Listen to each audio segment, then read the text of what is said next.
கலைஞர் அவர்கள் 10.5 கொடுத்தாரு. நம்மளுக்கு வந்து இது இலவச இடஒதுக்கீடு கொடுத்தாரு. அதையுமே நீங்கள் கொச்சப்படுத்தி தான் பேசுகிறீங்க.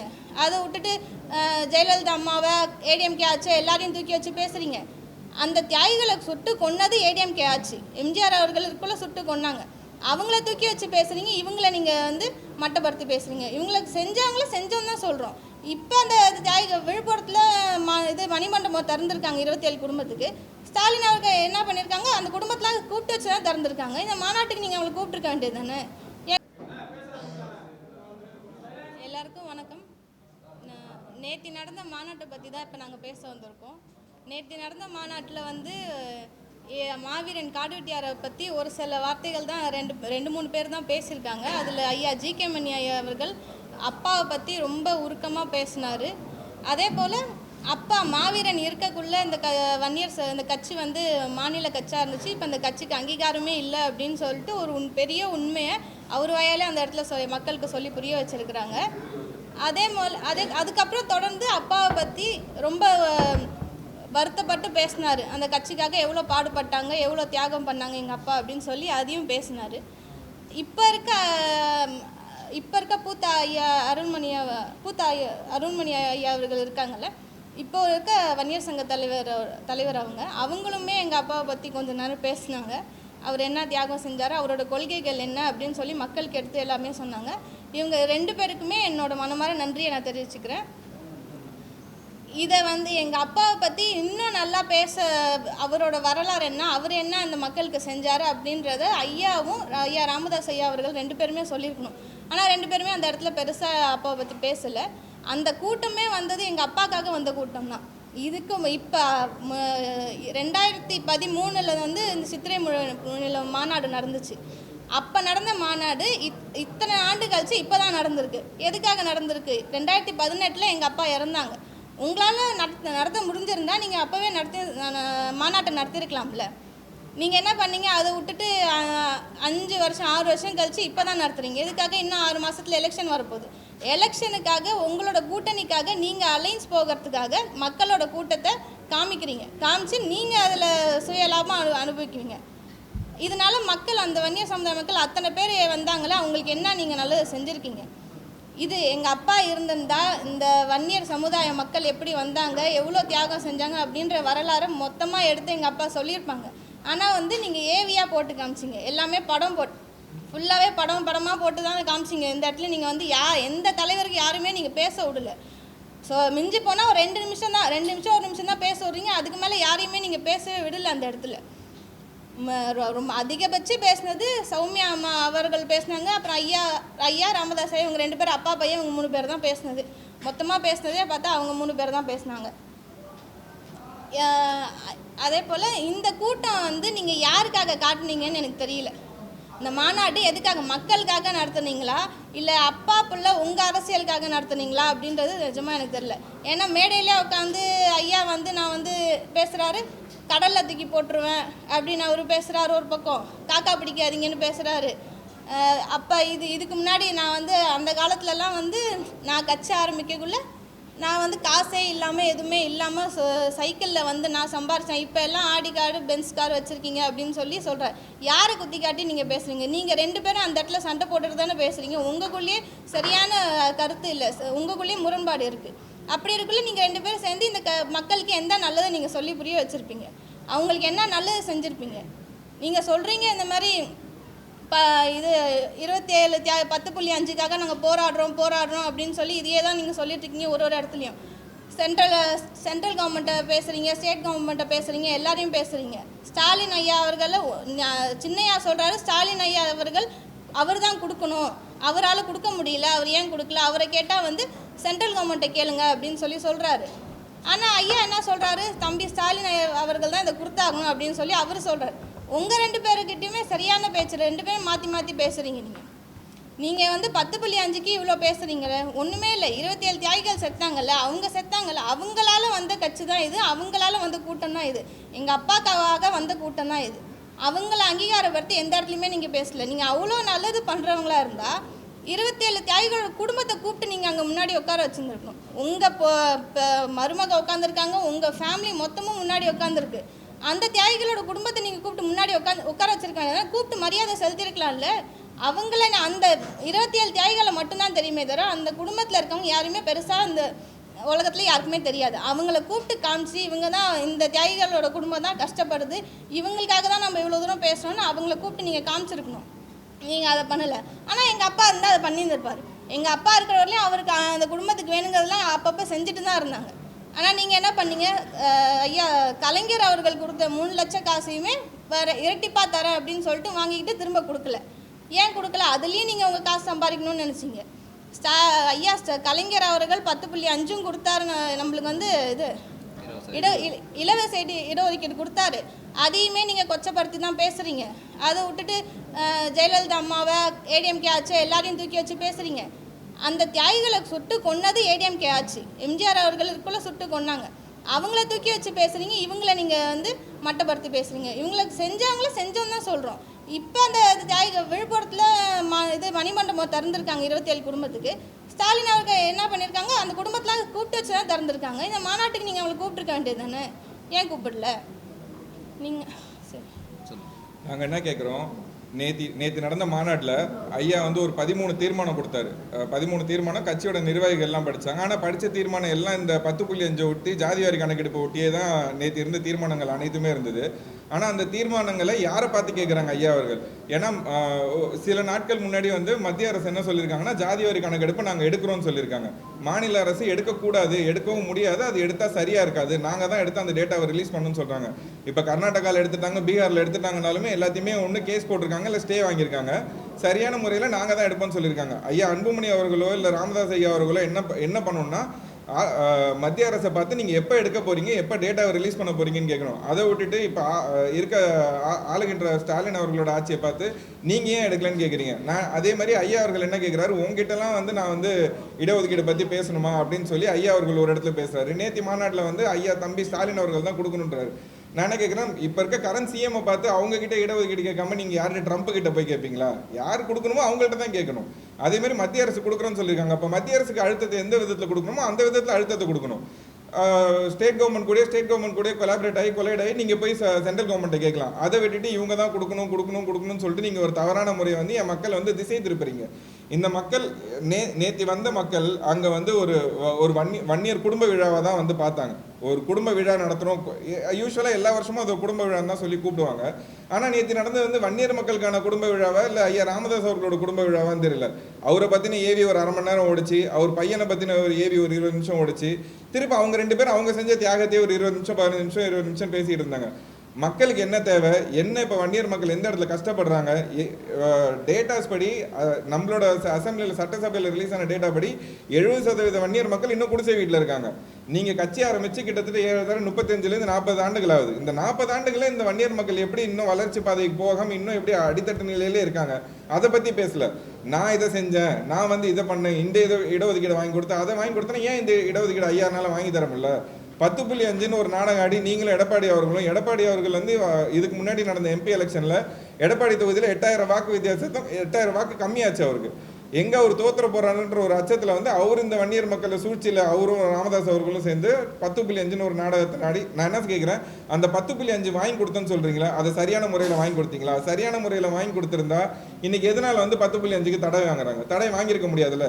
அன்றைக்கி 10.5 வாங்கி கொடுத்த எடப்பாடி அவர்கள் இன்றைக்கி 2021 வாங்கினாரு, 25 ஆயிடுச்சு. இன்றைக்கி 5 வருஷமாக ஒரு இடத்துல கூட எடப்பாடி அவர்கள் அதை பற்றி வாயை திறந்து பேசுகிறேன். நான் கொடுத்தது சரியான முறையில் தான் கொடுத்தேன், ஏன் வந்து இப்போ இருக்க கவர்மெண்ட்டோ இல்லை சுப்ரீம் கோர்ட்டோ ஏன் இதுக்கு வந்து ஒழுங்கான சொல்யூஷன் கொடுக்க மாட்டேன்றாங்க அப்படின்னு சொல்லி இன்டர்வியூர் கூட ஆகலை, இன்டர்வியூனராக கூட போல இன்னும் அந்த கேஸ் அப்படியே தான் கிடக்கு. எடப்பாடி அவர்கள் அதை பற்றி எந்த கவலையும் இல்லை. இப்போ எலெக்ஷன் வந்துருச்சா, திரும்ப ராமதாஸ் அவர்களோட கூட்டணி வச்சுக்கிட்டு நாங்கள் 2 பேரும் சேர்ந்து தான் இடஒதுக்கீடு கொடுத்தோம்னு சொல்லி மறுபடியும் இந்த மக்களை ஏமாத்துறாங்க. இதே மாதிரி தொடர்ந்து இந்த மக்களை ஏமாத்துற வேலைகளை மட்டுமே அன்புமணி அவர்கள் எடப்பாடி அவர்கள் இப்படியே செஞ்சுட்டு இருக்காங்க. ஏன் இப்போ நடந்த இடைத்தேர்தல் இருக்குது, விக்கிரவாண்டியில் நடந்த இடைத்தேர்தலில் அண்ணாமலை அவர்கள் வந்து வன்னியர் பாட்டாளி மக்கள் கட்சியோட கேண்டிடேட்டை அனௌன்ஸ் பண்ணுறாரு. இதிலே வந்து ஐயா ராமதாஸ் அவர்களுக்கும் அன்புமணி அவர்களுக்கும் ஒரு முரண் வருது. எப்படி அண்ணாமலை எப்படி வந்து அனௌன்ஸ் பண்ண முடியும், அவருக்கும் இந்த கட்சிக்கு என்ன சம்பந்தம்னு அவர் கேட்குறாரு. ராமதாஸ் அவர்களுக்கு பிஜேபி கூட கூட்டணி போகிறதுக்கு பிடிக்கல, அன்புமணி அவர்களுக்கு ஏடிஎம்கே கூட கூட்டணி போகிறது பிடிக்கல. இவங்க 2 பேருக்குள்ள இருக்க முரண் நம்ம ரீசெண்டாக பார்த்துருப்போம். 2-3 மாநாட்டில் மீட்டிங்ஸ்லேயே வந்து 2 பேரும் சண்டை போட்டுக்கிட்டாங்க. எல்லா மாநாட்டிலையுமே வந்து இளைஞரணி தலைவர்னு ஒருத்தர் பேசாமல் இருந்ததே கிடையாதுங்க. எங்கள் மாவீரன் காடுவெட்டியார் அவர்கள் நடந்த 2000 2013 வரைக்கும் நடத்தின அத்தனை மாநாட்டிலுமே இளைஞரணி தலைவர்னு ஒருத்தர் பேசுவார். அன்புமணி தான் அதை பேசிட்டு இருந்தார். 2004 அன்புமணி அவர்கள் தான் பேசினார். அந்த இடத்த அவர் விட்டு கொடுக்கல. நேற்று நடந்த மாநாட்டில் எங்கே இளைஞரணி தலைவர்? எங்க ஒரு கட்சியோட இளைஞரணி தலைவரே இல்லாமல் மாநாடு நடத்துறீங்க. 2 நாள் முன்னாடி மாநாடுக்கு 2 நாள் முன்னாடி பூத்தாள் முறை அண்ணன் சொல்றாரு, நான் இல்லாமல் எப்படி மாநாடு நடத்துவாங்க, எனக்கு சரியான முறையில் வந்து எனக்கு அழைப்பே கொடுக்கல அப்படின்றாரு. எதுவுமே சரியா பண்ணாம நீங்க உங்க குடும்பம், உங்க ஸ்டேஜில் பார்த்தா உங்க பொண்ணுங்க 3 பொண்ணுங்க நிற்கிறாங்க, நீங்க நிற்கிறீங்க, உங்க குடும்பம் முன்வரிசையில் உட்காந்துருக்காங்க. இந்த கட்சிக்காக தியாகம் பண்ணவங்க அப்ப யாரு? இந்த குடும்பம், உங்க பொண்ணு, பேத்தி, பேரன் இவங்களாம் தான் தியாகம் பண்ணாங்களா? இந்த கட்சிக்காக உழைச்சவங்க எல்லாருக்கும் படத்தை மட்டும் போட்டு காட்சி விட்டுருவீங்க. பதவின்னு வந்தா தலைவர் பதவி நீங்க எடுத்துப்பீங்க, எம்பி சீட் வந்தா எம்பி சீட் நீங்க எடுத்துப்பீங்க, உங்க மனைவிக்கு எம்பி சீட்டு கொடுப்பீங்க. இதே மாதிரி இது குடும்ப கட்சினா குடும்ப கட்சின்னு மாத்திட்டு போயிடுங்க. எதுக்கு இந்த மக்களை ஏமாத்துறீங்க? சௌமியா அம்மா அவர்கள் ஆயிரங்காலத்தாலோட வாட்டர் ட்ரீட்மெண்ட் இது பிளான்ட் சொல்லி அதுல வந்து அவங்க பேரை வைக்க சொல்றாங்க. நீங்க ஏன் அதுல போய் அவங்க பேர் வைக்கணும்? உங்க கையிலேயே இருக்கு வன்னியர் அறக்கட்டளை, உங்க சொந்த அறக்கட்டளை. அதுல போய் நீங்க ராமதாஸ் அறக்கட்டளையும் மாத்தி வச்சிருக்கீங்களே, எப்படி அதை மாத்தி வச்சிருக்கீங்க? அப்பா இருக்கிறவர்களையும் ஒவ்வொரு மக்கள்கிட்டையும் ஒரு பிடி மண்ணும் செங்கலும் வாங்கி அவங்க கட்டினது, மக்கள் கட்டின காலேஜ் அது. அதில் எப்படி நீங்கள் ராமதாஸ் அறக்கட்டளையும் போட்டிருக்கீங்க? அது 10,000க்கு 3 லட்சம் டொனேஷன் கேட்குறீங்க. உங்ககிட்ட 3 லட்சம் கொடுத்து நாங்கள் டொனேஷன் வாங்கி படிக்கிறது நாங்கள் ப்ரைவேட் காலேஜ்லேயே படிச்சுட்டு போயிடுவோம்ல. நீங்கள் சொல்கிறீங்க 10.5க்கு நான் சிஎம் ஆனால் சர்வே எடுப்பேன், அதை எடுப்பேன்னு அவ்வளோ சொல்கிறீங்க. அதெல்லாம் நீங்கள் பண்ணவே தேவையில்லை. இந்த விஷயத்துக்கு நீங்கள் என்ன 5 வருஷம் ஆயிடுச்சு அவர் இருந்து, 6 வருஷம் கிட்ட ஆயிடுச்சு. என்ன பண்ணிட்டீங்க? அறக்கட்டளை பேர் மாற்றி 3 லட்சம் டொனேஷன் வாங்கிட்டு தான் இருக்கிறீங்க. எந்த ஒரு வன்னியரோட மக்கள் யாருக்குமே வந்து இலவச கல்வி அறக்கட்டளை கிடைக்கிறதே இல்லை. ஆனால் மேடையாக பேசிகிட்டு இருக்கீங்க. நீ இலவசமாக நாங்கள் கல்வி கொடுக்கணும்னு பேசுகிறோம், கல்வி கல்வி கல்வி கல்வின்னு தான் நேற்று ஃபுல்லாக நீங்கள் பேசுனீங்க. ஆனால் உங்கள் காலேஜில் நீங்கள் கல்வி அறக்கட்டளை கொடுக்கலாம்ல? நீங்கள் கல்வி அறக்கட்டளை இருக்குது சொந்தமாக, அதில் ஏன் நீங்கள் அப்படி மாற்றினீங்க? நேற்று ஒரே ஒரு மாநாடு தான் நடத்தினார். அவர் ஒரு மாநாடு நடத்துனதுக்கே அவர் வந்து நாக்கு தள்ளிடுச்சு போல. அவருக்கு இங்கேருந்து நடக்கிறாரு, சுற்றி ஓடுறாரு.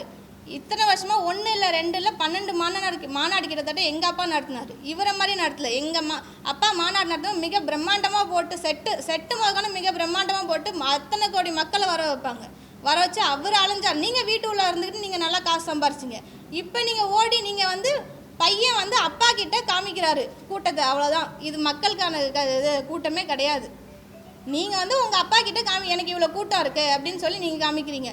அவர் என்ன பண்ணுறாரு? ஒன்றுமே இல்லை. அவர் வந்து ராமதாஸ் ஐயா என்ன சொல்கிறாரு? 4-5 ஃபோன் வச்சுட்டு நீங்கள் பேசுறீங்க, காக்கா பிடிக்காதீங்க அப்படி இப்படின்னு பேசுகிறாரு. யாரை பேசுகிறாரு? அன்புமணி ஐயாவை தானே பேசுகிறாரு. நீங்கள் பண்ணுற தப்ப அவர் எடுத்து சொல்கிறாரு. நீங்கள் வந்து வீட்டிலே இருந்து உட்காந்துக்கிட்டே நீங்கள் அரசியல் பண்ணால் ஒன்றும் பண்ணிட முடியாது, ரோடாக அலையணும், ஊராக போகணும் அப்படின்னு அவர் எடுத்து சொல்கிறாரு. அவர் ஆனால் சொந்த முகுந்தன் உங்கள் சொந்த தங்கச்சி பையன் தான், அந்த பையன் வரக்கூடாது அப்படின்னு சொல்லிட்டு அன்புமணி ஐயாவே பேசுகிறாரு, இவ்வளோ பிரச்சனை பண்ணுறாரு. நீங்கள் நாட்டில் இருக்க நம்ம வன்னியர் சமுதாய மக்கள் வளரணும்னு நீங்கள் எப்படி நினைப்பீங்க? அதுக்கு முதல்ல பதில் சொல்லுங்கள். நீங்கள் என்ன கேட்குறேன்? அன்புமணி அவர்கள் வந்து எனக்கு ஒரு வாய்ப்பு கொடுங்க அப்படின்னு சொல்லி நேற்று கேட்டார். நாங்கள் ஒரு வாய்ப்பு தரோம் அன்புமணி அவர்களுக்கு. வன்னியர் கல்வி அறக்கட்டளை 87 போராட்டத்துக்கு அப்புறம் 2000க்கு அப்புறம் ஆரம்பித்த வன்னியர் கல்வி அறக்கட்டளை ஒரு வன்னியர் மக்களும் கடைக்கோடி வன்னியர் மக்களும் அதில் வந்து அவங்களோட பங்கீடு இருக்குது. அந்த கல்வி அறக்கட்டளை இன்றைக்கி வந்து ராமதாஸ் அவர்கள் கையில் தான் இருக்குது. அதில் கிட்டத்தட்ட 20,000 கோடி சொத்து இருக்குது. ஒரு 300 மாணவர்கள்லேருந்து 400 மாணவர்கள் படிப்பாங்க. அவங்களுக்கு ஏன் இலவச கல்வி கொடுக்க முடியல? ராமதாஸ் அவர்களும் அன்புமணி ராமதாஸ் அவர்கள் இது ஒரு வாய்ப்பாக எடுத்துக்கிட்டு அந்த வன்னியர் கல்வி அறக்கட்டளையில் இலவச கல்வின்னு கொடுக்கலாம்ல. மாவீரன் காடுவெட்டியார் அவர்கள் இருந்த வரைக்கும் அது இலவச கல்வி அறக்கட்டளையாக தான் இருந்தது. அவர் மறைவுக்கு அப்புறம் அது பேர் மாற்றப்பட்டுச்சு, ராமதாஸ் கல்வி அறக்கட்டளை பேர் மாற்றப்பட்டாங்க. நேற்று சௌமியா அவர்கள் வந்து அதை கேட்குறாங்க. ஆயிரங்காணி ஆளவந்தாரோட இடத்துல வாட்டர் ட்ரீட்மெண்ட் பிளான்ட் இருக்குது, அதுக்கு வந்து அரசாங்கம் வந்து ஆயிரங்காணி ஆளவந்தாரோட பேரை வைக்கலாமே. சொந்த கல்வி அறக்கட்டளையில் இந்த மக்களோட கல்வி அறக்கட்டளையில் பேரை நீங்கள் திருடி மாற்றிக்கிட்டீங்க. இது எப்படி உங்களுக்கு வந்து கூச்சமா இல்லையா? இது மற்றவங்களை பார்த்து கேட்கறதுக்கு நம்ம முதுகில் இருக்க அழுக்க நம்ம ஃபஸ்ட்டு பார்க்கணும். நான் என்ன சொல்கிறேன், 10.5 ரிசர்வேஷன் இடஒதுக்கீடு இதை பற்றி மட்டுமே தான் நேற்று பேசினாங்க. இடஒதுக்கீடு கண்டிப்பாக தேவை. இடஒதுக்கீடு கொடுக்குறேன், ரிசர்வேஷன் ஜாதி வாரி கணக்கெடுப்பு எடுக்கிறேன்னு சொல்லி ஆளுங்கட்சி சொல்லியிருக்கு, மத்திய அரசு சொல்லியிருக்கு. அதுக்கு என்ன அழுத்தம் கொடுக்கணுமோ அதை சொல்லணும். அதையும் விட்டுட்டாங்க. கலைஞர் அவர்கள் வந்து ஏமாத்திட்டாங்க, ஜெயலலிதா அம்மையார் வந்து சரியான முறையில் வந்து ரிசர்வேஷன் பண்ணிட்டாங்க அப்படின்னு சொல்றாரு. கலைஞர் அவர்கள் தான் 3 லட்சம் வந்து இழப்பீடு தொகை கொடுத்தாங்க. இன்னைய வரைக்கும் கலைஞர் அவர்கள் தான் பென்ஷன் கொடுக்குறாரு. அந்த 25 தாய்கள் குடும்பத்துக்கு பென்ஷன் கொடுக்கறது கலைஞர் அவர்கள் தான். கலைஞர் அவர்கள் கொடுத்த பென்ஷன் தான் இன்னைய வரைக்கும் இருக்கு. அதை வந்து எங்கேயுமே நீங்கள் சொல்லவே இல்லையே. இன்னைக்கு செஞ்சாங்கன்னு சொல்றது நாங்கள் செஞ்சோம் சொல்றோம். 10.5 எடப்பாடி அவர்கள் கொடுத்தாரு. அது சரியான முறையில் கொடுத்துருந்தா நாங்களும் பயன்பட்டுருப்போம். இன்னைக்கு 5 வருஷம் எவ்வளோ கவர்மெண்ட் எக்ஸாம்ஸ் வந்துருச்சு, டிஎன்பிசி எக்ஸாம் வந்துருச்சு, எல்லாத்துலையும் என் மக்கள் உள்ள போயிருப்பான். நீட் தேர்வு வந்துச்சு, எல்லாத்துலையும் என்னோட மாணவர்கள் வந்து இன்னைக்கு டாக்டர் ஆயிருப்பான். யாருனாலுமே எதுவுமே உள்ள போக முடியலையே. ரிசர்வேஷன் அப்படியே தடைப்பட்டு கிடைக்க. இது உங்க 2 பேரோட சூழ்ச்சினால இதை மறைக்கிறதுக்கு நீங்க மற்றவங்க மேல வந்து பழி போட்டுட்டு இருக்கீங்க. அதே மாதிரி இந்த மாநாட்டுக்கு வந்து அண்ணன் திருமாவளவன் அவர்களை வந்து கூப்பிட்டாங்க. அது கூப்பிட்டுட்டு அவர் என்ன சொல்றாரு, ரோட்ல போறோம் யாரோ வந்து என்ன கூப்பிட்டா நான் எங்க போறது அப்படின்ட்டாங்க. நாங்க ஒரு மீட்டிங் மாதிரி நடத்தி திருமாவளவன் வாங்க நாங்க வந்து, ஏன்னா இந்த சமுதாயமும் வன்னியர் மக்களும் தாழ்த்தப்பட்ட மக்களுக்கும் வந்து ஒரு பிரிவினை அரசியலை உண்டாக்குனதே ராமதாஸ் அவர்கள் தான். அது வேணாம் அப்படின்னு சொல்லி நாங்கள் போய் இப்போ அவரை சந்திச்சு நாங்கள் ஒரு மாநாட்டுக்கோ இல்லை மீட்டிங்கோ கூப்பிட்றோன்னா உடனே வந்து இவங்க எல்லாம் காக்கை வன்னியர்கள், இவங்க எல்லாம் வந்து வன்னியர் இன துரோகிகள் அப்படின்னு சொல்லி ராமதாஸ் அவர்கள் ஒரு அறிக்கை கொடுக்குறாரு. இந்த பிரிவினை அரசியலை இன்னும் ராமதாஸ் அவர்கள் இன்னும் எத்தனை வருஷத்துக்கு இதே செஞ்சுக்கிட்டு இருப்பாரு? ஏன் இந்த மக்கள் என்ன ஏமாத்துறாரு? அவர் வச்சிருக்க கல்வி அறக்கட்டளையில் எதுக்காக ஒரு வெள்ளை அறிக்கை கொடுத்து கவர்மெண்ட்டுக்கே வந்து பட்ஜெட் கொடுக்குறாரு, நிழல் பட்ஜெட் அனௌன்ஸ் பண்ணுறாரு ராமதாஸ் அவர்கள். இதே மாதிரி ஒரு வெள்ளை அறிக்கை கொடுத்து இதில் இத்தனை மாணவர்களுக்கு வந்து நாங்கள் இலவசமாக கல்வி கொடுக்குறோன்னு சொல்லலாம். நீங்கள் வந்து உங்கள் குடும்பத்துக்கு மட்டுமே இருக்க பதவியை கொடுக்குறீங்க, இருக்க அதிகாரத்தை கொடுக்குறீங்க, இருக்க சீட்டு எம்பி சீட்லேருந்து எம்எல்ஏ சீட்டு எல்லாமே உங்கள் குடும்பத்துக்கு மட்டும் கொடுக்குறீங்க. இந்த 25 தியாகிகளில் இருக்க குடும்பத்தில் யாருக்காவது ஒருத்தருக்கு ஏதாவது ஒரு சீட்டை கொடுக்கலாம். அதெல்லாம் விட்டுட்டு வெறும் உங்கள் குடும்ப அரசியலாகவே பண்ணுறதுக்கு என் மக்களை ஏன் இன்னும் ஏமாத்துறீங்க? மாநாடுன்னு ஒன்று நடத்தி ஒரு ரியாலிட்டி ஷோ நடத்துகிற மாதிரி ஒரு மாநாடு நேற்று நடத்துனீங்க. என் மக்கள் வந்து நேற்று அவங்க வீட்டில் இருந்த அண்டா குண்டா நகையெல்லாம் விற்றுட்டு தான் எல்லாம் வந்திருப்பான். விற்றுட்டு வந்து பார்த்த அந்த ஏவி வீடியோவையும் உங்களோட படத்தை பார்க்கறதுக்கு அது வீட்லேயே உட்காந்து பார்த்துருக்கலாமே. மக்களை வான்னு கூப்பிட்டு அவங்க எல்லாரையும் வர வச்சு நேற்று ஒரு நாள் பொழப்பு போச்சு, ஒரு நாள் சம்பளம் போச்சு, எல்லாம் கூலி வேலை தான் செஞ்சுட்டு இருக்காங்க. என் மக்கள் இன்னும் முன்னேற்றமே அடையலை. 40 ஆண்டுகளாக நீங்கள் முன்னேறிட்டீங்க. நான் கட்சி ஆரம்பிக்கும் போது ஒரு பைசா கூட இல்லை. நான் ராமதாஸ் அவர்கள் சொன்னார், இன்றைக்கெல்லாம் சொகுசு காரில் வராங்க அப்படின்னு சொல்றாரு. அவங்க ஒரு பைசா இல்லை, வெறும் 3 ரூபாய். டாக்டர் நேற்று அவரே சொல்றாரு, 3 ரூபாய் போட்டு எவ்வளோங்க சம்பாதிப்பீங்க? நீங்கள் 3 ரூபாய்க்கு ஊசி போட்டு எவ்வளோ சம்பாதிப்பீங்க? இன்னைக்கு அன்புமணி அவர்கள்ட்ட இல்லாத கார் இல்லை, சொகுசு பங்களா வச்சிருக்காரு, பனியூரில் ஒரு பங்களா வச்சிருக்காரு, டி நகரில் ஒரு பங்களா வச்சிருக்காரு, கப்பல் வச்சிருக்காரு, இன்னும் என்னென்னமோ இருக்கு அவர்கிட்ட. இதெல்லாம் எங்கேருந்து சம்பாதிச்சிங்க? இது ராமதாஸ் அவர்கள் நேற்று அதை தான் கேட்குறாரு. நீங்கள் சொகுசாக இருக்கீங்க, ரியல் எஸ்டேட் பண்ணுறீங்க, 4 ஃபோன் வச்சுட்டு அரசியல் பண்ணுறீங்க, நீங்கள்லாம் தேவையில்லை, உங்கள் கணக்கை முடிப்பண்ணு. அப்பாவுக்குள்ளே இருக்க சண்டையை இன்னும் எத்தனை மாதம் இப்படியே எடுத்துகிட்டு போய் இந்த மக்கள் இவங்க 2 பேர் சண்டை போட்டுக்கிறதுனால என் மக்களுக்கு என்ன பலன் கிடைக்க போகுது? இந்த மாநாடுனால என் மக்களுக்கு என்ன ஒரு முன்னேற்றம் கிடைச்சது? இல்லை என்ன சமுதாய ரீதியாக இல்லை அரசியல் ரீதியில் என்ன அங்கீகாரம் கிடைச்சது? ஒன்றும் கிடையாது. யாராச்சும் ஒருத்தங்களாவது அங்கே வந்து எழுச்சியாக நீங்கள் முதல்ல பேசுனீங்களா? அதுக்கு முதல்ல பதில் சொல்லுங்கள். அப்பா இருந்தப்ப அவர் வரலாறு மொத்தத்தையும் அவராக பேசுவார், ஏவி போட்டு காமிக்க மாட்டார். அப்படி இருக்குள்ள நீங்கள் யாருமே அங்கே எழுச்சியாக பேசலை. நீங்கள் எந்த இடத்துலையுமே முதல்ல அன்புமணியாக ஸ்டார்டிங்கில் பேசவே இல்லை. அப்பா இருக்குள்ள பேசிக்கிட்டே தான் இருப்பார். அங்கே மக்கள் பொறுமையாக இருக்க சொல்லி எல்லாமே அவர் தான் சொல்லிட்டு இருப்பார். ஆனால் நீங்கள் ஏன் பேசல? உங்கள் மேலே கேஸ் ஒழுங்கோதுன்னு பயந்தீங்க. இத்தனை நாள் எங்கள் அப்பா இருந்தார், கோர்ட்டு கேஸ் வாங்கினார், கேஸ் இருந்தால் பெயில் இருக்கும் அப்படின்னு சொல்லிட்டு அவர் பாட்டே இஷ்டத்துக்கு வாங்கினார். நீங்கள் நல்லா சொகுசாக இருந்தீங்க. கேஸுக்கு பயந்து நீங்கள் எந்த இடத்துலையும் பேசாமல் இருந்துட்டீங்க. உங்கள் வாயாலே நீங்கள் ஒரு உண்மையை சொன்னீங்க. என்னது? மாவீரன் இருந்திருந்தா இதை விட பிரம்மாண்டமாக செட்டு போட்டிருப்பாரு. அவர் இருந்திருந்தா நான் ஒரு மூலையில் உட்காந்துருப்பேன், நான் இப்படி வந்து அலையணும்னு அவசியமே இல்லை அப்படின்னு நீங்களாவே ஒத்துக்கிட்டீங்க. அப்போ நீங்கள் இதெல்லாம் தெரிஞ்சு தானே பண்ணுறீங்க. நான் கூட நினச்சேன் நேற்று மாநாட்டில் வன்னியர் அறக்கட்டளை பற்றி பேசுவீங்க, மக்களுக்கு கொடுப்பீங்க, மக்களுக்கு நாங்கள் ஃப்ரீயாக படிப்பு சொல்லி கல்வி தரோம் அப்படின்னு உங்கள் அறக்கட்டையில் நாங்கள் படிக்க வைக்கிறோம் அப்படின்னு சொல்வீங்கன்னு நினச்சேன். ஆனால் அதுக்கான எந்த பேச்சுமே நீங்கள் பேசலை. அப்பா பிள்ளை சண்டையை தான் நீங்கள் அந்த இடத்துல பேசுனீங்க தவிர வேறு அப்பாவை பற்றி வரலாறு ஃபுல்லாக போட்டிங்க உங்கள் அப்பாவை பற்றி. அப்புறம் கொஞ்ச கழிச்சு உங்கள் பையனை பற்றி ஃபுல் வரலாறு நீங்கள் போட்டிங்க. அதையே தான் திரும்ப நீங்கள் பேசுனீங்க, வேறு எதுவும் நீங்கள் பண்ணலை. நாங்கள் சமுதாய மக்களை நோக்கி பயணித்து நாங்கள் எங்கள் மக்கள்கிட்ட இது எல்லாத்தையும் எடுத்து சொல்லி எங்கள் மக்களோட ஒற்றுமையை ஒன்று திரட்ட போகிறோம். நாங்கள் ஏன்னா மக்கள் செதறி கிடக்குறாங்க. இல்லை சார், நாங்கள் தனியாகவே அமைப்பு வச்சுருக்கோம், அது மூலியமாகவே நாங்கள் பயணிக்கிறோம்.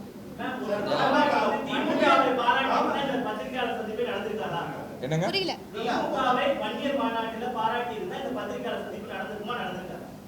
நான் என்ன சொல்கிறேன், செஞ்சேன்னு சொல்லுங்க, செய்யலன்றதை செய்யலன்னு சொல்லுங்க. இதனால வரைக்கும் பாமக 10.5க்காக பல போராட்டங்கள் நடத்திருக்காங்க, நேரில் சந்திச்சு மனு கொடுத்திருக்காங்க. ஆனா நீங்க எலெக்ஷன் வரப்ப மட்டும் எழுந்துட்டு வரீங்க. உங்களுக்கு பின்னாடி நீங்க அப்ப சரியா கவனிக்கலன்னு அர்த்தம். நான் 7 வருஷமா இதை பேசிக்கிட்டே தான் இருக்கோம். எலெக்ஷன் வரப்ப மட்டுமே இந்த மாதிரி வந்து ஒரு பிரச்சனையை வந்து எடுத்து வந்து சொல்றீங்க. மாநாடு நேற்று நடந்ததுனால இன்னைக்கு நாங்க அதை சொல்றோம். புரியல. மாநாடு அது நேற்று மாநாடா நடக்கல. அது வேறும் அவங்க 2 பேரும் அவங்க குடும்ப நிகழ்ச்சியா தானே நடந்தாங்க. அது மாநாடா நடத்திருந்தா நாங்களே இன்னைக்கு அமைதியா தானே இருந்திருப்போம். நாங்க என்ன கேட்கிறோம், கல்வி அறக்கட்டளையில மக்கள்கிட்ட கொடுங்கன்னு கேட்கிறோம். நான் வந்து நீங்க திமுக அங்கீகாரம் கொடுங்கன்னே சொல்ல, வன்னியர் கல்வி அறக்கட்டளையில இலவச கல்வின்னு கொடுங்க, நான் எதுவுமே சொல்லுன்னு கேட்கிறேன். என்ன எது கேட்கணும்? நான் கேட்கறது என்ன தப்பு இருக்கு? இல்ல நாங்க கேட்கறதுல சொல்றீங்க நீங்க. அப்படி இருந்தா நாங்க இத்தனை 5 வருஷமா இருக்கோம். அப்பா இருந்து 5 வருஷமா அவங்க கூட தான் இருக்கோம், பிரச்சாரம் போயிருக்கோம், நாங்க சீட்டு வாங்கிட்டு போயிருப்போமே. எங்களுக்கு அரசியல் தான் முக்கியம், கட்சி முக்கியம். அவங்க பின்னாடி பேச சீட்டு வாங்கிட்டு நாங்க பாட்டு நாங்க இதே ஐயா கிட்ட சீட்டு கேட்டிருந்தாலே எங்களுக்கு கொடுத்துருப்பாரு. நாங்க அவங்களை எதிர்க்கணும்னு எந்த அரசியலும் கிடையாது. நாங்க என்ன சொல்றோம், என் மக்கள் கிட்ட இருந்து வாங்கின சொத்தை என் மக்களுக்கு கொடுங்க தானே கேட்கறேன். நான் வேற எதுவுமே என் கேள்வி இல்லை. இங்க இந்த பிரஸ் மீட்ல நான் சொல்ற ஒரே விஷயம் என்னன்னா, வன்னியர் கல்வியார் கட்டளையில வன்னியர் மக்களுக்கு திரும்ப கொடுங்க. ஏன் ராமதாஸ் கல்வியார் கட்டளைன்னு பேரை மாத்திருக்கீங்க? அதுல இருக்க சொத்தோட விவரங்களை வன்னியர் மக்கள் கிட்ட கொடுத்து வன்னியர்களுக்கு இலவச கல்வி கொடுங்கன்னு கேட்கறேன். இதுல என்ன தப்பு? நாங்க எதுக்கு இந்த அளவு பேசுறோம்னா, எங்க அப்பாவை இந்த அளவுக்கு கொடுமைப்படுத்தி கொண்டாரு அவரு ஐயா. அது உண்மை, நிதர்சனமான உண்மை. அதுக்காக தான் இந்த அளவுக்கு நாங்கள் பேசுகிறோம். அவரையுமே கொண்டுட்டீங்க. ஆனால் அந்த மக்களை நீங்கள் அவர் இருக்கிறவரையும் இந்த மக்கள் பாதுகாப்பாக இருந்தாங்க. இப்போ வன்னியர் மக்கள் யாருக்குமே பாதுகாப்பே இல்லை. யாருக்கு பாதுகாப்பு இருக்கு? முதல்ல எங்களால் முடிஞ்சதை அந்த மக்களுக்கு நாங்கள் செய்கிறோம், அவ்வளோதான். நேற்று அதே மாநாட்டில் அவர் படத்தை போட்டு காமிச்சு தான் அவங்க மாநாடே நடத்துகிறாங்க. அவர் படம் போடாமலே அவரை பற்றி சொல்லாமலே அவங்களால மாநாடு நடத்த முடியல. மாவீரன் காடுவெட்டியார் அவர்களுக்காக வந்த கூட்டம் தான் அது. நான் என்ன சொல்கிறேன், இவங்க கூட்டணின்ற ஒரு விஷயத்தை தான் பேசுகிறாங்க. 2016 தனியாக நிற்க தெரிஞ்ச அன்புமணி அவர்கள், மாற்ற முன்னேற்றம் பேசின அன்புமணி எங்கே போயிட்டாரு? ஏன் தனியாக நிற்க முடியல? அன்னைக்கு 30 லட்சம் வாக்கு வச்சுருந்தாங்க. இன்னைக்கு என்ன ஆச்சு அவங்களோட வாக்கு சதவீதம்? 2019 என்ன சமரசமத்துக்கான கூட்டணி போனாங்க? 2019 கூட்டணி போனாங்களே ஏடிஎம்கே கூட. அன்னைக்கும் மோடி அவர்களோட ஆட்சி தான் இருந்தது. அன்னைக்கே அவங்க இடஒதுக்கீடு பற்றி பேசல. ஏன் இடஒதுக்கீடு வாங்கி தரல? அன்னைக்கு ஆளுங்கட்சி கிட்ட வாங்கியிருக்கலாம். இன்னைக்கு இதே அண்ணாமலை அவர்கள் தான் என்ன சொல்றாரு, ஜாதிவாரி கணக்கெடுப்பு எடுத்து அவர் நடப்பயணம் பார்ப்ப தருமபுரியில் சொல்றாரு, ஜாதிவாரி கணக்கெடுப்பு எடுத்தா தமிழ்நாட்டில் கலவரம் வரும், ஜாதி கலவரம் வரும்னு. இன்னைக்கு அவங்களோட தலைமை தானே சொல்லுது ஜாதிவாரி கணக்கெடுப்பு நாங்கள் எடுக்கிறோன்னு. அப்போ அண்ணாமலைக்கு என்ன வன்மம் இந்த வன்னியர் மக்கள் மேலே? நான் என்ன சொல்றேன், எல்லா சமுதாய மக்களுக்கும் மற்ற கட்சி தலைவர் எல்லாருக்குமே வன்னியர் மக்கள் மேலே வன்மம் இருக்கு. ஏன் அந்த வன்மம் இருக்குன்னு தான் நான் கேட்குறேன். அண்ணாமலை அவர்கள் அந்த பேச்சு எதுக்கு பேசணும்? ஜாதிவாரி கணக்கெடுப்பு எடுத்தால் கலவரம் வரும்னா அப்போ நாங்கள் எந்த மக்களுக்கு எந்த விதத்தை துரோகம் செஞ்சுருக்கோம்? நான் அதை தான் கேட்குறேன். அண்ணாமலை அவர்கள் அந்த வார்த்தையை சொல்லிட்டு அவர் எப்படி விற்கிற வண்டியில் இடைத்தேர்தல் அவர் எப்படி கேண்டிடேட் அனௌன்ஸ் பண்ணுறாரு? இந்த இடத்துல என்ன பிரச்சனை ஆகுதுன்னா, அன்புமணி அவர்களுக்கு பிஜேபி கூட கூட்டணி போகணும். அவர் செஞ்சிருக்க ஊழலை மறைக்கிறதுக்காகவும் அவர் மேலே வழக்கு சிபிஐ வழக்கு இருக்குன்றதுக்காக அவர் பிஜேபி அவர்கள்கிட்டயே அண்ணாமலை அவர்கள் ஜால்ரா தட்டிட்டு அவர் இருக்காரு. அதுக்கு ராமதாஸ் ஐயா அவர்கள் ஏடிஎம்கே கூட கூட்டணி போகலாமா, டிஎம்கே கூட கூட்டணி போகலாமான்னு அவர் ஒரு அரசியல் பண்ணிட்டு இருக்காங்க. இவங்க 2 பேருக்குள்ள இருக்க சண்டையை தான் நேற்று மாநாட்டிலையும் செஞ்சாங்க. அதுக்கு தான் நாங்கள் இந்த பிரஸ் மீட்டே சொல்கிறோம், இலவச கல்வியை கொடுங்க, இலவச கல்வியை கொடுக்குறோன்னு நீங்கள் எனக்கு வாய்ப்பு கொடுங்க, இலவச கல்வி தரோன்னு சொல்கிறீங்க. அதை நீங்கள் வச்சிருக்க கல்வி அறக்கட்டளையில் இலவச கல்வி கொடுங்க, தனிச்சு போட்டிடுங்க. நீங்கள் யார் கூட வேணாலும் கூட்டணி போங்க, யார் கூட வேணாலும் கூட்டணி போகிறதுக்கு உரிமை இருக்குங்க. ஆனால் நீங்கள் உங்களோட ஊழலை மறைக்கிறதுக்காகவும் உங்கள் மேலே இருக்க சிபிஐ வழக்கு வந்துருன்றதுக்காக நீங்கள் ஒரு கூட்டணி போய் இந்த மக்களை ஏன் பலிகடை வாக்குறீங்க? இப்போ நீங்கள் மாநாடு இதே மாநாடை போன வருஷம் போட்டிருக்கலாம்ல, போன வருஷம் ஏன் போடல? எல்லா சித்ரா பௌர்ணமிக்கும் மாநாடு நடந்தது தானே 2013 வரைக்கும். அதுக்கப்புறம் வழக்கு வந்தது, மாநாடு நடக்கல. 18 இறந்தாங்க, அதுக்கப்புறம் வழக்கு முடிஞ்சிருச்சுல, வாங்கியிருக்கலாம்ல. ஏன் மாநாடுக்கு பர்மிஷன் வாங்கல? இந்த வருஷம் ஏன் வாங்குறீங்க நீங்கள்? நான் கேட்குற கேள்வி, நீங்கள் சந்தர்ப்பவாத அரசியல் ஏன் பண்ணுறீங்க? சூழ்நிலைக்கு ஏற்ற மாதிரி அரசியல் பண்ணி நீங்கள் அரசியல் பண்ணுங்கள், நீங்கள் என்ன வேணாலும் பண்ணுங்கள். ஏன் மக்களை ஏன் பலிகடை வாக்குறீங்க? ஏன் மக்களை ஏன் இன்னும் ஏமாத்துறீங்க? நேற்று வந்தவங்களுக்கு என்ன முன்னேற்றம் கிடச்சிதாங்க? நீங்கள் இது வரைக்கும் வரலாறு வாய் வழியாக மாவீரன் காடுவெட்டியார் அவர்கள் சொல்லிட்டு இருந்தார், வரலாறு எடுத்து வச்சார், மக்கள் எந்த விதத்தில் பாதிப்படைகிறாங்க, என்ன பிரச்சனை நடக்குது, எப்படி அடுத்த கட்ட அரசியல் என்னன்னு பேசுவாங்க. நேற்று அதை எங்கே பேசுனீங்க? நீங்கள் அது எதுவுமே பேசவே இல்லையே. அப்பா பையனுக்கு எச்சரிக்கை கொடுத்துட்டு இருந்தாரு, பையன் அப்பா கிட்ட நான் அதெல்லாம் செய்ய மாட்டேன்ற மாதிரி அவர் அங்கே சொல்லிட்டு இருந்தார். இதுதான் நடந்தது நேற்று மாநாட்டில். அதுக்கான ஒரு பிரஸ் மீட் தான் இதுவே தவிர நாங்கள் இவங்களுக்கு ஆதரவு கொடுங்க, அவங்களுக்கு ஆதரவு கொடுங்கன்னு கேட்கல. எங்களுக்கு இலவச அந்த வன்னியர் கல்வியார் கட்டளை இலவசமாக கொடுங்க, ஜாதியார் கணக்கு எடுக்கிறேன்னு மத்திய அரசு சொல்லியிருக்காங்க. அவங்களுக்கு கொடுக்க வேண்டிய அழுத்தத்தை கொடுங்க, நாங்கள் எங்களால் முடிஞ்ச அழுத்தத்தை கொடுக்குறோம். ஜாதியார் கணக்கெடுப்பு எடுக்கணும், எங்களுக்கு சென்செக்ஸ் எடுக்கணும், எங்களுக்கு வகுப்பாத வீதாச்சாரியப்படி இடஒதுக்கீடு கொடுக்கணும், எல்லா சமுதாயத்துக்கும் கொடுங்க, எங்களுக்கு மட்டும் கொடுங்கன்னு கேட்கல. அனைத்து சமுதாய மக்களுக்கும் அவங்களோட கணக்கெடுப்பு படி எல்லா சமுதாயத்துக்கும் இடஒதுக்கீடு கொடுங்க. இதை செஞ்சால் போதும். இது எந்த அரசாங்கம் செய்தோ அந்த அரசாங்கத்துக்கு நாங்கள் சப்போர்ட் பண்ணுறோம். மருத்துவ சிகிச்சையில் கூட நான் சொல்லியிருக்கேன். அப்பா என்ன சொன்னாங்க, ஆரம்பத்தில் அவங்களுக்கு லங் டிசீஸ் வந்திருந்தப்ப, இல்லை கேளு நான் சொல்கிறேன், லங் டிசீஸ் இருந்திருந்தப்ப என்ன ஆச்சு, ஐயாவே வீட்டுக்கு சொல்கிறாரு, இதுக்கப்புறம் எதுவும் பண்ண முடியாது அப்படின்னு சொல்லி, நீங்கள் விட்டுருங்க ஐயா, நாங்கள் மலர் ஹாஸ்பிட்டலில் குளோபல் எங்கேயா நாங்கள் கூப்பிட்டு போகிறோம் அப்படின்னு சொன்னோம். அதுக்கும் விடலை. கேட்டால் அவங்க நான் அப்போலோவில் தான் வச்சுருப்பேன் அப்படின்னு சொல்லி 48 நாள் செடேஷன் கொடுத்துக்கிட்டே இருந்தார். ஒருத்தங்களுக்கு மயக்க மருந்து கொடுத்துக்கிட்டே இருந்தால் எப்படி அவங்க உயிர் நீப்பாங்க? நீங்கள் மயக்கத்திலே இருக்கீங்க. 48 நாள் தொடர்ந்து ட்ரக்கில் இருந்தீங்கன்னா உங்களுக்கு என்ன நினைப்பு இருக்கும்? உங்களுக்கு எதுவுமே பண்ண முடியாது. 48 நாள் வென்டிலேஷனில் கண்டினியூஸ் 24/7 செடேஷன்லேயே போயிட்டு இருந்ததுனால தான் ஒரு உயிரிழப்பே வந்தது. அவருக்கு ஆப்ரேஷன் நாங்களே சொல்லிட்டோம். நீங்கள் அதை மீறி எங்களை கேட்காம வென்டிலேட்டரில் எப்படி அவங்கள போடலாம்? எங்களை கேட்காம ஒரு முடிவு நீங்கள் எடுத்தீங்க. நாங்கள் சொல்லியுமே அங்கே அத்தனை பேர் நாங்கள் ஹாஸ்பிட்டலில் இருந்துமே எதையுமே எங்களை கேட்காம நீங்கள் உங்கள் இஷ்டத்துக்கு எல்லாத்தையுமே பண்ணீங்க. பண்ணிட்டு நீங்கள் மேடையில் நீங்கள் எங்கள்கிட்ட கூட மேடையில் சொல்கிறீங்க, மாவி எனக்கு பாஸ்போர்ட் இல்லை அப்படின்னு சொல்லி. நாங்கள் கேட்டோம் சிங்கப்பூர் கூப்பிட்டு போகிறோன்னா அதுவும் முடியாது அப்படின்னு. நாங்கள் பாஸ்போர்ட் நிறைய இடத்துல காமிச்சிருக்கோம். உங்களுக்கு பாஸ்போர்ட் காப்பி அப்பா கூட டெல்லிக்கு போன பாஸ்போர்ட் எப்பயோ இருக்கு, பழைய பாஸ்போர்ட். மலேசியா போன பாஸ்போர்ட் இருக்குது. அவர்கிட்ட பாஸ்போர்ட்டே இல்லைன்னு சொல்லி நீங்க மேடையில சொல்றீங்க. நீங்க அப்ப இது யாரை ஏமாத்த செய்றீங்க?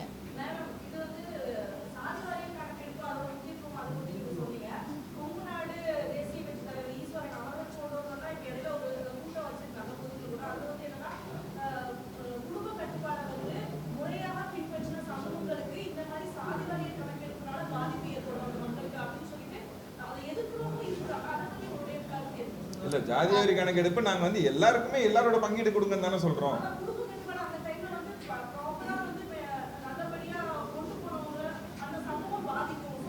எப்படி பாதிக்கும்? அவங்க கம்மியா இருந்தாங்கன்னா அவங்களுக்கான ரெப்ரசன்டேஷன் கிடைக்கும்ல. ரெப்ரசன்டேஷன் என்ன சொல்றேன், 10 பேர் தான் இருக்கீங்கன்னா 10 பேருக்கான ரெப்ரசன்டேஷன் கிடைக்கும்ல. உங்களுக்கு ரிசர்வேஷனே இல்லைன்னா அந்த ரெப்ரசன்டேஷனே இல்லாம போயிடுமே. நீங்க வந்து சொல்றீங்க மைனாரிட்டிஸ் இருக்காங்க, ரொம்ப கம்மியான மக்கள் இருக்காங்க அப்படின்னா அவங்களுக்கு எந்த இடத்துல நீங்க வந்து கணக்கெடுப்பு எடுத்து அவங்க இவ்வளவு பேர் இருக்காங்க அவங்களுக்கான தனித்துவமான ரெப்ரசன்டேஷன் கொடுக்கணும்னு சொன்னாதானே உங்களுக்கு கிடைக்கும். நீங்க ரெப்ரசன்டேட்டிவே இல்லை, உங்களுக்கு ரெப்ரசன்டேஷனே இல்லைன்னா உங்களுக்கு என்ன கிடைக்கும்? உங்களுக்கு எந்த ஒரு சலுகையும் கிடைக்காதுல்ல. எங்கேயுமே உங்களுக்கு எப்படி சொல்றது, காலேஜோ அட்மிஷன்ஸ்லயோ ஸ்கூல்ஸ்லயோ காலேஜ்லயோ ப்ரொமோஷன்லயோ எதுலையுமே எந்த வாய்ப்புமே இருக்காதுல்ல.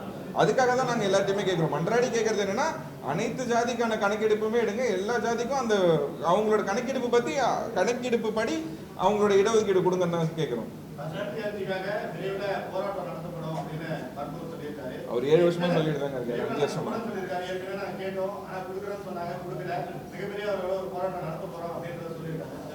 நான் என்ன கேட்கிறேன், போராட்டம் நடத்துறேன்னு சொல்றீங்க. போராட்டம் நடத்துறதுனால இளைஞர்கள்